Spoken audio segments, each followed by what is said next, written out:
Everyone's favorite White House correspondent, Seth Meyers, recently did a pretty good job of describing the situation in Ukraine when he said, despite the fact that Ukraine has been all over the news for the last several weeks, a survey showed that 64% of United States students still couldn't find it on a map, to which Vladimir Putin responded, soon nobody will. I don't know if that's Putin or Arnold. Vladimir's really Putin down the vibe.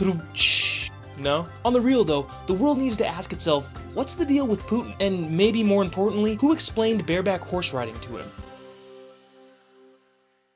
After World War II, the Allies came out looking like real badass heroes after the whole saving the entire world thing. Naturally, everyone needed to know who the coolest kid on the block was, and both the US and the USSR, or the Soviet Union, were laying claim to that title. After a bunch of proxy wars all over Asia, think Korean War, Vietnam, and a few conflicts in the Middle East, and an epic miracle on ice hockey match, the USSR eventually collapsed and democracy seemed to win the ideological Super Bowl over communism. This is probably a good thing since the early leader of communist Russia, Joseph Stalin, had a brand of politics that was probably best summed up when he said, the death of one man is a tragedy, but the death of millions is a statistic. Whoa, not cool, bro. Not cool. Following Stalin's death in 1953, there was a string of Russian leaders who ruled through fear tactics and forced obedience. I'm talking straight up George Orwell 1984 status. The leaders even used a secret police force to keep people in line. You never knew who exactly was part of this secret force, or the KGB, so you couldn't trust anyone. Step out of line and they disappear you. Forever. Yikes. A rising star in the KGB was a young lad named Vladimir Vladimirovich Putin. Seriously, his name is Vladimir Putin. Trained in the way of maintaining order through fear, chaos, and violence, Putin was promoted to the level of colonel before the USSR fell, and the KGB quote-unquote closed shop. In 1999, Putin's faithfulness to the Communist Party was rewarded when he became the most powerful man in the communist world. Basically, his entire tenure as a Russian leader is based on mistrust of the West and a pretty serious propaganda campaign. He's got a knack for ignoring things like international law and term limits. I mean,